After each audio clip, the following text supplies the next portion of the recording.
I've been married a long time, so I've had my wedding ring for forever. Yeah, where is it? A trick I learned a long time ago was to take it off and put it in a bowl of like boiled Windex, and it like takes all the dirt off. That's what my wife does. Yeah. Did you learn it from Rachel or did she learn it from you? No, we both, it was one of our connecting things. We both already knew that. And we were like, you do that, I do that. And that's how you find friends. You do a weird thing, I do a weird thing. Let's be friends. Okay. It's true. And so this morning I put it in with a couple other rings, and I didn't know this, that if you boil it with the rings in and the rings touch, they will burn themselves. And so I burned my ring this morning, just barely on What do you mean boiled? So what you're not... Because Rachel puts the Windex in the microwave. Yes. And then pulls it out and Correct. sets it in there for like 30 seconds. And then you seconds. put it in there. That's what you're supposed to do. Some people are impatient and should not put it in. You should not put your ring in the bowl and then microwave it, but I did that this morning.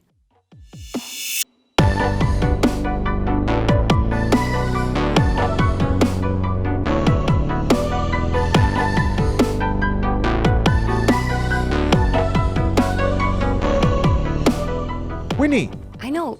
You can't put metal in the microwave. It's not metal. It's metal. It's gold. Gold is metal, and it's not pure gold. Are you serious? You don't know you can't put metal? The jeweler yelled You're at going me. to burn your house down. That's what he told me. He yelled at me this morning, but I burned. I'm going to yell at you right now. You are. Has Aaron yelled at you yet? No, he doesn't know yet.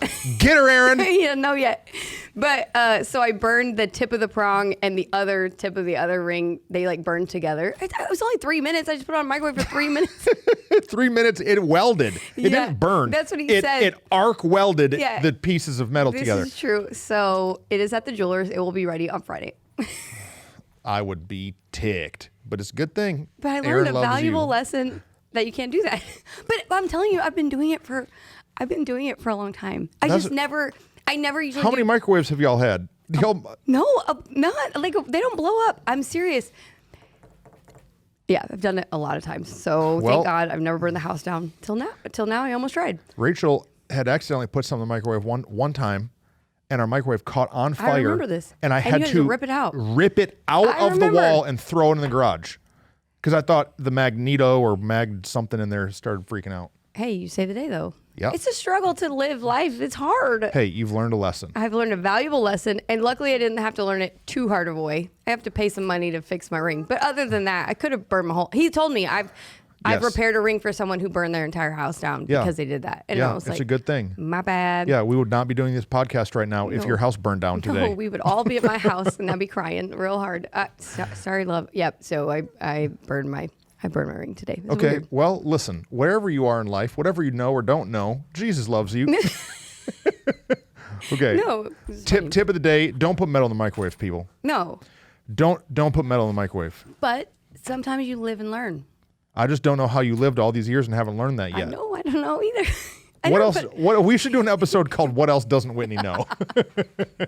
We can get Rachel and I can interview. I could ask y'all both things because sometimes Rachel will say stuff and I'm like, "Wait, what? You don't know? You don't know that?" Yeah, I didn't know, but now I know, so it's good.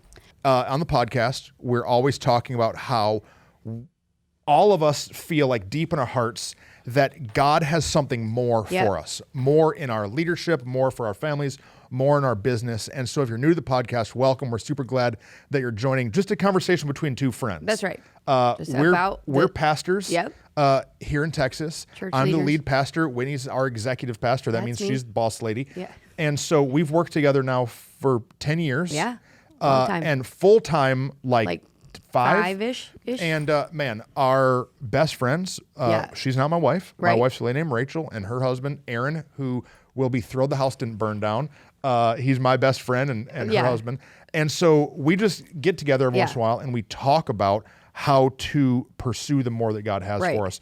And sometimes it's a struggle. It's a tension and a tug. In order to get there, it's a fight, and it's worth it, though. And I love the game of tug of war. Yeah. You know, you get a rope and people on each side, and you're pulling and heaving, giving everything that you can to try to win, and that's what life is like. Yeah. It's hard sometimes. It is. It's hard. It's difficult. We face, silly things like that, like little frustrations, but then we face heavy things, too. Yeah.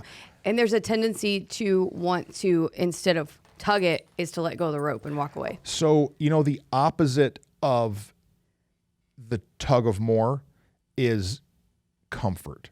Yeah. No, it's not comfortable to play tug of war. No. Your hands hurt. Your feet are digging in. Right. You're sweating. You're grunting. There's opposition. But if we want to get to more, we have to get beyond being comfortable. Right. But I think that a lot of people in lots of areas, in their ministry, in their marriage, in their finances, and their health, we're just so comfortable that we think that our comfortability is our king. Yeah. Or we've had pain, we've had hurt, and now we're comfortable and we don't want to go ever back to there again. I already did that. Because when you said I loved the game of tug of war as a kid, I flashed to why I don't love the tug of war game. Yeah. Because when I was younger, I was smaller and like they would just randomly put me somewhere on the rope because I'm not that strong. You were getting yanked all around. I was getting yanked, and one time I remember I got my toe stepped on really hard, and it like ripped my toenail off, and like it was painful, and like the whole summer I'm like having to wear a Band-Aid on my toe. It was so lame. And I remember the next time that someone was like, "Come on, let's play," I was just like, no. "Nope." Yeah. I'm not doing that. I already got real hurt last time. I'm not trying to do that again. Yeah, and so we kind of, as humans, we do that in life. We chase comfortability. We do. We chase putting ourselves in positions to not feel stress, pressure, pain, awkwardness. Yeah. But I've learned for me that for me to get to more, sometimes I have to orchestrate my discomfort. Yeah. You have to be like, it's okay if I get stepped on a little bit. It's okay if it hurts a little bit. Yeah. It's okay if it's harder than I thought it was going to be. I'm going to intentionally put myself here because this hard thing is going to help me do more hard things. So orchestrate our discomfort. There's a couple different places that we can do that. Yeah. And let's just talk about some of the ways that we would do that. I know for me that that going to the gym is a way that I orchestrate some discomfort in my life. Yeah. That while I'm there, it's hard, it's difficult, it's strenuous. My friend Sean, who I work out with, he'll have me do things that are not natural for me to feel comfortable doing. But I've learned something. I've learned that while I'm doing that hard thing, like if we're doing leg day and I'm squatting a bunch and it's real heavy and I'm straining, in the moment, I'll think, this is going to be way harder than that meeting I have to lead later today. Right. And so in a weird way, this orchestrated discomfort makes the other discomfort feel not as hard. Well, and you're saying also something unique, that this physical discomfort is going to help me understand that I can handle this emotional, mental discomfort. For sure. Which I think sometimes we all struggle in different places. Because for me, like I run from physical things, but I'll run into mental things. And I think sometimes the mental things of life have now taught me, hey, you can do that hard thing too. I am not good at the gym. I'm not good in those moments, but there's been classes I've taken in different moments where I want to quit, but I'm like, wait a minute. You've been strong enough to sit here and do this thing. Keep going. Do one more rep. Do one more thing. Like we have to, whatever it is, because some of us have other areas that it's not as hard, other areas that it is. We have to intentionally put ourselves in the hard things so that when we face more hard things that we're not good and comfortable, we can go and do it and not be afraid. Right. When you're able to face one adversity, it makes the other adversity easier. A lot easier. For years, we did a whole episode on physical health. Yeah. If you haven't listened to it and that's an area you're struggling with, man, you've got to go and glean some wisdom from that. But for years, I was trying to get it under control, and I just couldn't fix my diet, and I couldn't make it to the gym. Right. But I realized the reason that I couldn't do those things is because I wasn't waking up early enough to go, and to meal prep. But the reason I wasn't waking up early enough is because I wasn't going to bed early enough. And so now that so what I've done is I've set an alarm in my phone, not for when I wake up. Well, yes, for when I wake up, but also for when I go to bed. Yeah. And so establishing discomfort in your life creates freedom. No, it's true. Establishing discipline in your life. I was going to say it's discipline. Discipline gives you freedom, which doesn't sound right. No. Because it feels like, man, if I create rules for myself, I don't have freedom. Right. But freedom is a lot more than just like being a hippie and like doing a bunch of stuff and not having any rules. If you have a tug towards more. Correct. If you want to accomplish something and not just be a bum. Right. if you want to do something great, there had better be some areas of discipline in your life, because those discipline steps are the things that's going to help you advance towards more. No, it's true. And the discipline, just the small disciplines, the making your bed in the morning. You know, they say that if people who are successful make their bed because they've at least accomplished something in the day. And so we can look at these little disciplines and think they're not that big a deal, but they add up. And the more we run from those, how can we ever do the bigger hard thing if we can't do these simple, small hard things? That's really good. I don't make my bed. Confession. No. But what I do is when my alarm goes off, I have my feet on the floor within 10 seconds. Yeah. It's a discipline. Yeah. Because I know that if I did that hard thing, if when the alarm goes off, instead of snoozing it 9 times, I know some people getting convicted right now watching this. Instead of hitting snooze 9 times, I know that if I force my feet on the floor in 10 seconds, then I'm going to actually start my day. Yeah. And then that helps me push through the difficult things. Because like for me in my career, sometimes I don't want to write a sermon. Yeah. I don't want to. Right. I don't want to do the research. I don't want to sit in the little office. I don't want to do the work. Or your brain is tired because you've done some other things. My and brain it's is like, how tired, do I man. even organize that? Right. But when I was able to push myself out of the bed and have my feet hit the floor, I'm able to push for 3 hours in sermon prep on a certain day. Well, you know what else the hard gives us the confidence to? That I don't make my bed every day, but we do pull the covers straight. Oh yeah, I mean, Yeah, but for a lot of years I didn't. It was just however I got up is what I got up.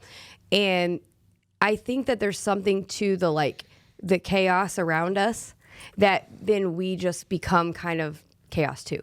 Right. That if we're not saying, hey, I'm going to make it structured and I'm going to make it the way I want it to be, that gives us the confidence then to go, hey, I did that. I look good. My room looks good. My house looks good.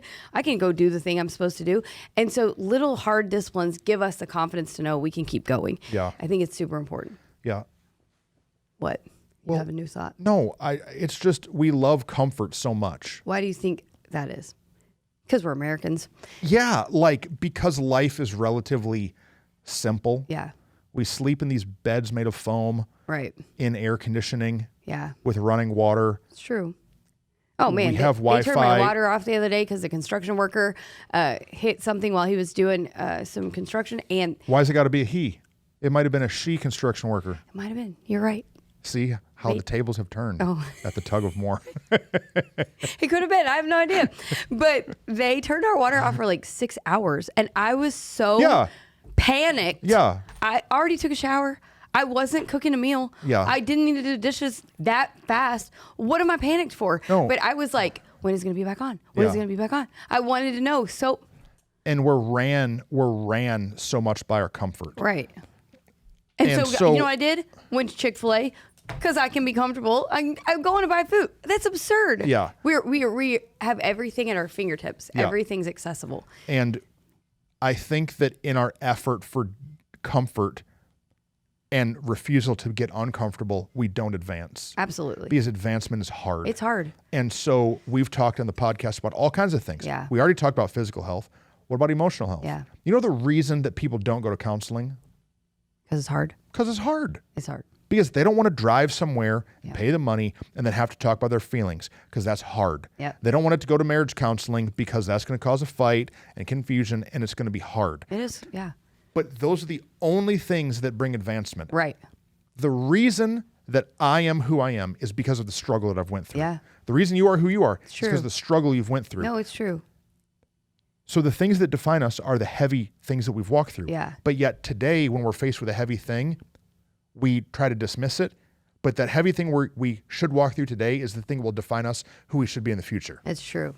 No. That's a giant idea. I don't know if I gave it well enough. No, I get the it. hard things that you Right. should be willing to walk through now will define who you will be next month and next year and for the next decade of your life. Yeah. But only if you'll walk through them. Well, we get soft. We get soft. Because we went through the hard thing, and the hard thing made us real gritty. Like, I had a lot of grit when I was in seasons that were really difficult. But then we finally get to where we were trying to get. Yeah. And we know there's more, but at least we got here. Yeah. And then we just can be like, and we lose the grit. We lose the fight. We lose, and we're like, if I do that and we remember the pain, and we're like, oh, I don't know if I want to do that again. Is it worth it? Yeah. How long will it take me to get there? How much energy will I have to give? What will I sacrifice along the way? All those what if questions start coming in, and we just want to stay still. We just led a conference here at Living Church for pastors trying to break through some growth barriers in their church. Yeah. And we had 100 people. Yeah, 100, it was like 118 is how many people. 118 pastors and leaders from other churches in the area that came into the house to learn about like how to break through some growth hurdles. Yeah. And I'm convinced that one of the major reasons that churches don't grow is because the leadership is comfortable. Yeah. You get to a point that you've got enough people coming that you don't have to do everything. Right. You've got enough people coming that you're getting a paycheck. Yeah. And you got insurance. And there's no more grind. Right. There's no more desire for hustle. Yeah.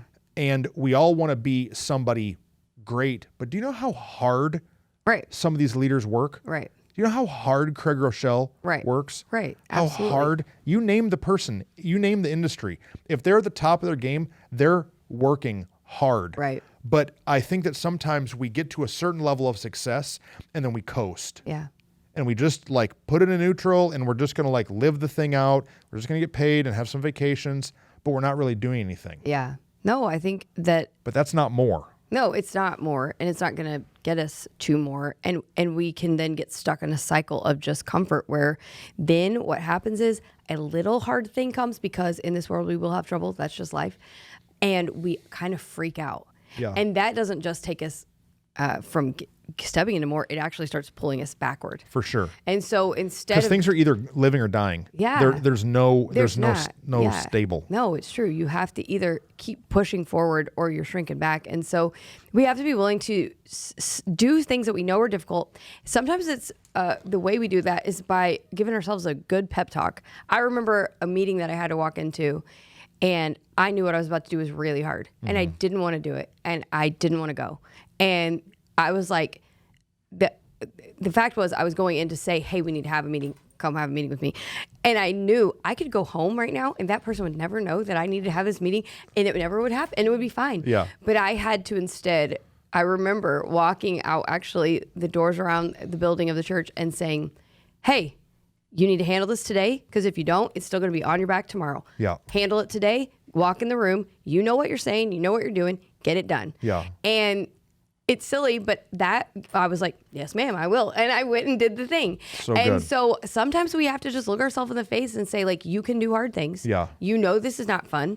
That's fine. Own it. Identify it's not easy. But once you've said it's not going to be easy, let's go do it. Putting off problems doesn't erase them. No, they're still there. They're and in still fact, there. They start piling up. They grow. They stockpile. Yeah. And if we could just know, man, let me deal with this thing now. Yeah. It won't be bigger tomorrow. No, right. And it's not easy, but it's worth it. And then the truth is, once you've done that hard thing, the next time I had to do that kind of a meeting, it was easy. Because you were stronger. I was like, oh, I've already done this and I already know what to do. Lifting heavy things creates strength. Yeah. And so, man, I want people to not be afraid of the tough. Right. Of the tough conversation. Yeah. Sometimes we avoid conversation or conflict. Right. Or saying things that might make us look weak or might tell someone else that they're out of line because we just want we don't want to rock the boat. Right. But if we won't ever rock the boat, then man, the boat's not going to move. Right. We can't expect to be in high levels of leadership or high levels of advancement in life if we're not willing to be the one that makes hard decisions, makes the hard calls. People don't realize that, I think, sometimes, but like the higher you go on the food chain or whatever, the heavier the pressure is. Yeah. The harder the things are. And so if you're not willing to carry hard, then you can't expect to keep stepping up into more. You can't expect to keep promoting in life where you want to go. And so you got to do it. You just got to say, I can do this and do it, really. And so it starts with making the list. Mm-hmm. Like making the list of the things that you don't want to do or the things that are hard or challenging and putting a timeline to it, putting a date to it and saying, I will have this conversation. I will call the counselor. Yeah. I will sit down and build a budget. Right. I will build a food prep plan. Just doing the hard work. I think it's simple. I mean, McKinley, my daughter, was trying to clean out her closet the other day, and like her room's just a mess all the time. And she's a teenager, and she literally told me, she's like, I just have other things in life I'd rather do. And I was like, I know you do. Of course you do. Of course you do. But this is our house, and we pay for it. You're gonna clean the room. But I did. I helped her. I built a checklist for her, like with little boxes and all the things. And I said, it feels really hard. You walk in, and the room is chaos, and it looks like a mess. But when you do it like this, it's only 5 boxes. And I think sometimes we get so overwhelmed by the problems and the hard and the difficult that if we just put it down in a checklist, we realize, oh, it's actually only 5 problems. No, I was talking to my counselor about this. Oh, yeah, that's right. I forgot about that. And so I'd said to him one day, I was stressed out with some stuff. And I said, man, I feel like I just have 200 problems. I feel like I have so many things that I don't know how to do. I'm just overwhelmed. I can't do it. Yeah. And he said, 200 problems? Yeah. He said, list them out for me. I was like, are you serious? It's going to take the whole hour. Right. And I'm like, I'm paying you. I don't want to spend my whole hour. Yeah. And so I start listing them out, and I got to 38 things. 38. Yeah. And so he's like numbering them, and he's writing them down on his little pad, and he says, that's 38. Any more? And I couldn't think of anything else other than if it was something attached to something. Right. And he said, okay, do you think you can do 38 things?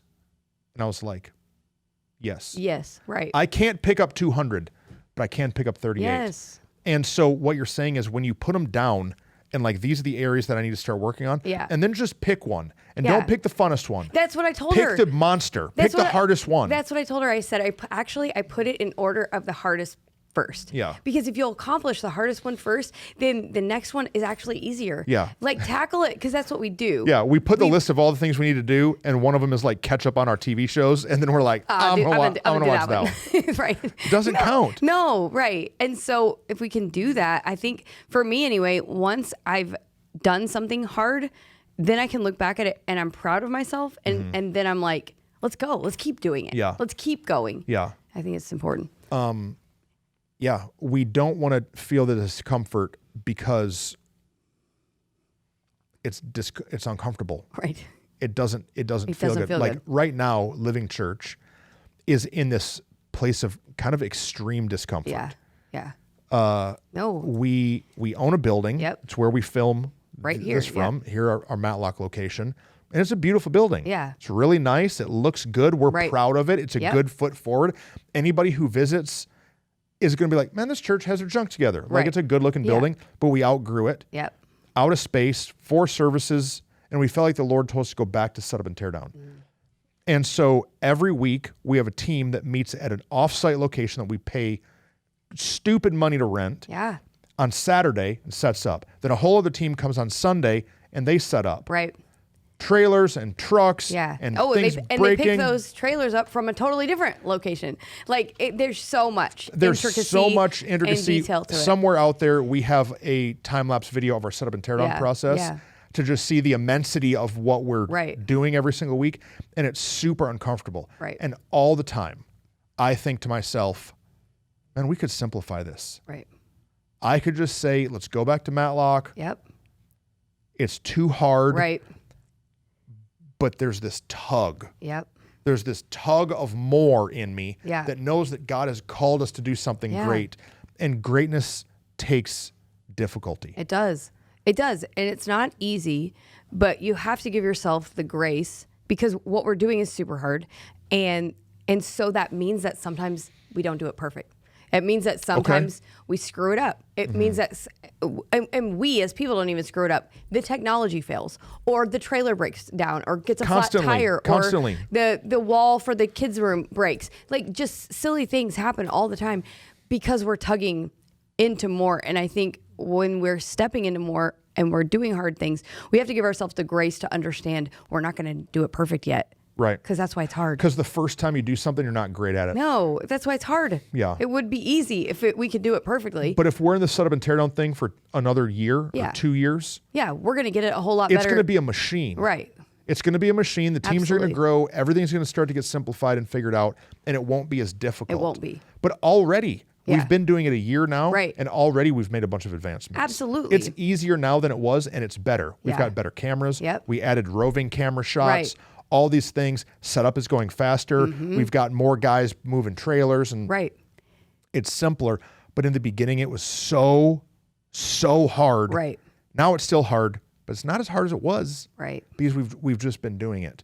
And so like the reason that you don't want to start a business is because of it's hard. Yeah. The reason you don't want to go and ask for a raise or step in a new position is because it's hard. Right. The reason that you don't want to get into a dating relationship is because it's hard. The reason you don't want to go to the gym or build a budget is because it's hard. Yeah. And this idea that stuff is hard is stopping us from the more that God has for us. Yeah, it's so good. And you said it before, but the reason why you've been good, or why we were good, why it was easier even to build the plan to do this set up and tear down season, is because you've done it before. Yeah. You've done set up and tear down before. And like our old struggle made it so that this was an easier thing because we already at least had some idea of what it was going to look like. We did it on a smaller scale. Yeah, years ago.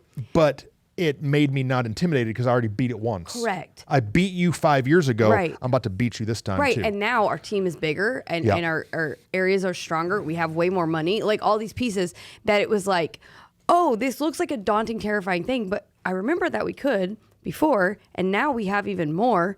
I think we can. Yeah. And so it's interesting how in life, the more hard you do, the more hard you're able to do. So let's put out a promise. Okay. Uh-oh.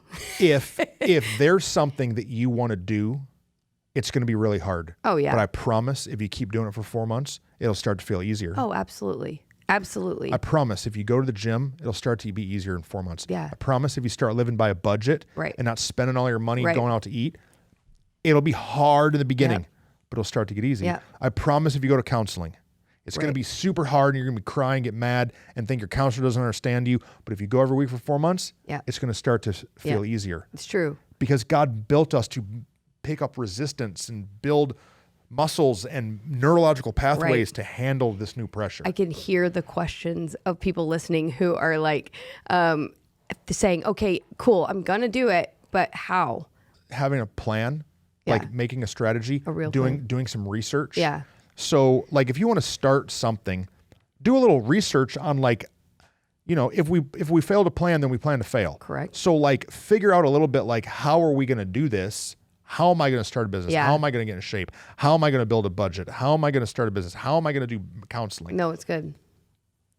Build a plan. Yeah. And then stick with it no matter what. No matter what. Today I went to the gym and I knew I was going to get on the Stairmaster and I wanted to do it for 40 minutes. That's a long time. That was a long time. I don't know how you did that. I don't But want to the do that. reason that I did it, I set it to 4, which is Yeah. not super fast, but not slow. No, right. And I got to about 25 and I was like ready to be done. And then I was like, I'm not going to die. I can do this. I'm alive. I'm not still. going to die. Right. Like this is hard. I'm pouring sweat. My shirt's all sticking to me. My water bottle ran out. I'm not going to die. Yeah. And I think that sometimes in the middle of the moment we want to give up, we have to ask ourselves, am I about to die? Right.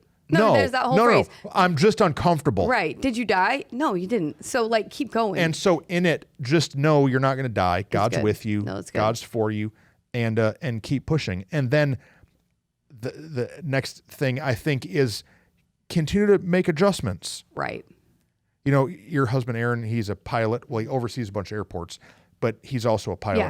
And he told me that when an airplane takes off from one destination to another, it has like a GPS and like a path Yes. that it's going on. A plan. Yeah. Flight plan. A flight plan. Yes. But he said that constantly while you're flying, what you're actually doing is just adjusting to be on the flight plan. Right. Because a plane does not fly perfectly straight. Correct. There's wind and drag Yep. and different weights of the airplane. And he said, so essentially, the whole time you're flying, all you're doing is You're right. adjusting to where you're trying to go. Yeah. And so we can't get so stuck in this is the only way to success. Really no, good. Just redirect. Yeah. So like, if you thought that you were going to start another service and it was going to bring you growth and it didn't, okay, stop doing the service. Right. Oh, well, we're going to do this discipleship thing and it's going to bring us growth. Well, if it doesn't work, stop doing it and readjust. Oh man, I was going to do keto and keto didn't work. Okay, do paleo. Right. Go vegan. Go eat a little protein bar. I don't know what you need. Right. Like we have to get our pride off of us. Yes. And be willing to readjust. And recognize that my hard doesn't have to be your hard and your hard doesn't have to be my hard. Yeah. Like we try to compare and go, well, that's what they did. That was hard. So let me Yeah. go do that thing Yeah. too. No, because we're not all going to the same place. Right. We're all tugging for more, but all of our mores look different. Yeah. And so what's hard for one might be easy for you, and vice versa. And so decide and understand what God's calling you to do, and then tug into that, step into that hard thing. I think that can help us then stay on the track of where we're going, not where anybody else is going. Also, set a realistic goal. I'm really bad at this. Yes. I love you. But yeah, you're a more guy. So you're always wanting more. And so your goals are always just the other day, little higher than most people should just be. the other day, we were with our staff talking about SummerSlam, Yes. which is like a 3-night revival that we do in the summer.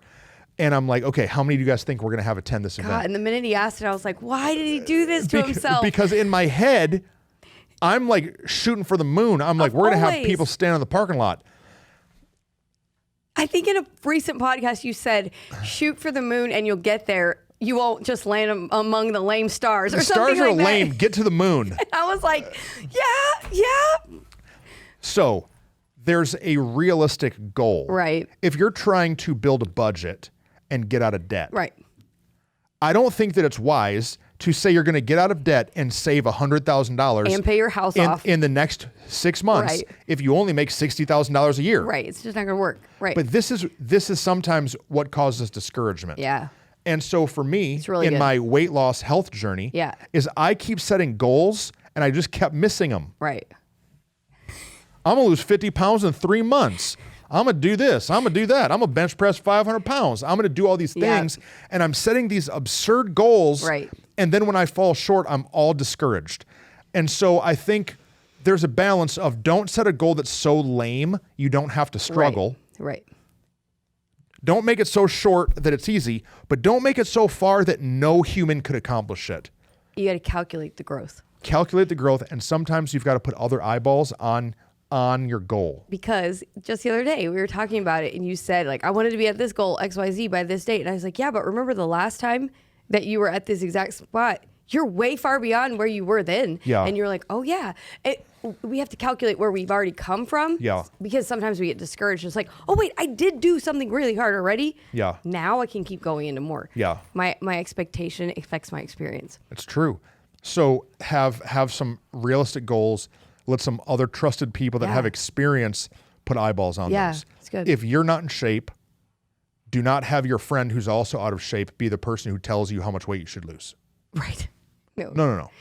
Have somebody who knows about that. Yeah, right. If you're in a business and you're trying to make some advancement, don't ask your buddy who just works for somebody and doesn't understand what it is to lead an organization. Right. Ask somebody else to have some input. No, it's good. So that you can be Super tugged towards more. The struggle is important because what I know, nobody wants to hear the story of somebody who got everything handed to them. No, because we're all just like, that's not my story. So like goodbye. I know guys who pastor big churches. Yeah.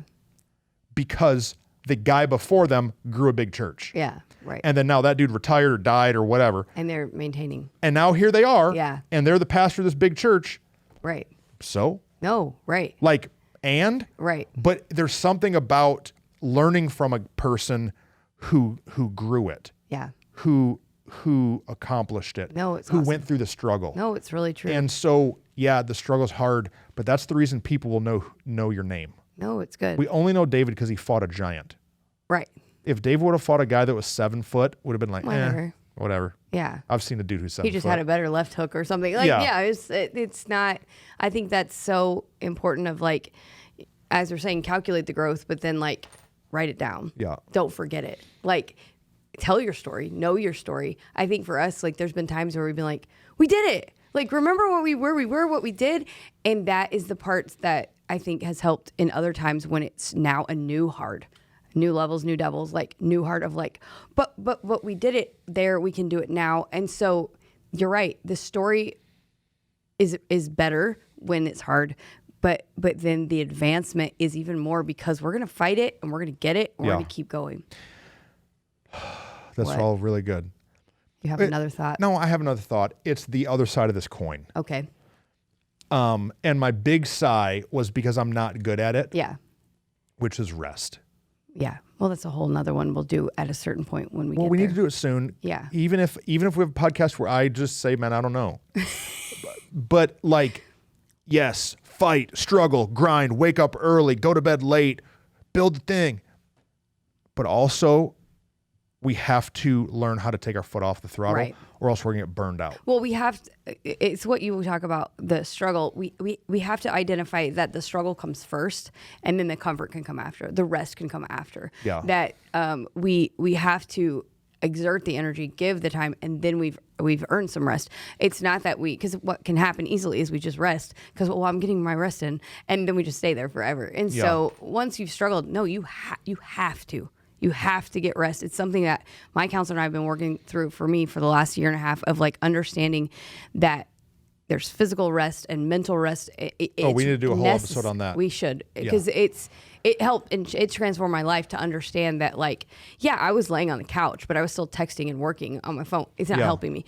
But we have to, once we've accomplished the hard thing. I mean, I don't know. Again, I don't do the weightlifting thing, but I do know this. When you do the big heavy weights, there's recovery time needed. You have to have the recovery time in between, right? Or you'll rip your muscle. Yeah. And the same is recovery true. The heavier the weight, probably also the little more you got to pay attention to the recovery time. the more intentional you are about your sleep. See, I did a good your sleep and your analogy. nutrients that you're putting in, and the amount of time that you're resting the muscle in between sessions. And so I like absorbing content that is like push it, grind it, do it. There's a guy named Jocko who's like ex-Marine. Always someone I have no idea who. And so Jocko is like that guy, or another guy named David Goggins. And so he's like, you can do it, run, push it. You don't turn on the Zen music that's like, rest now. No, but I need to. Yes. And so there's a balance that I have not yet all the way learned. And do you know what maturity is? Is balance. Right.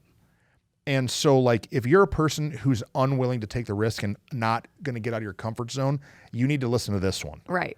But if you're the person who works all the time and never stops and never slows down, then you'll need to listen to the next one. Yeah, just learn from us that it's not. You will get to an exhausted place if you don't rest, and we're gonna talk about. Okay, next podcast, next week, next episode. Bailey hates when I do this.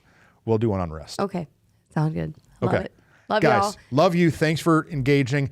What can they do to help us get the message of the Tug of War out? No, share it with your friends. Send them a link. Just text them. Like right now, wherever you're watching it, there's a share-o. There's a little arrow that you can click and share it to your friends. Just text them and say, Sharing hey, is caring. This was good for you. For me, I might be good for you. Or if there's another one another episode you listen to that's good for you, share it on your Facebook, Instagram. Man, it means a ton to us if we're adding value to you. Yeah. And so the way we know that is if you're sharing it and letting us know and commenting about it and saying what's up. Cool. Here's that sweet music. Love you guys.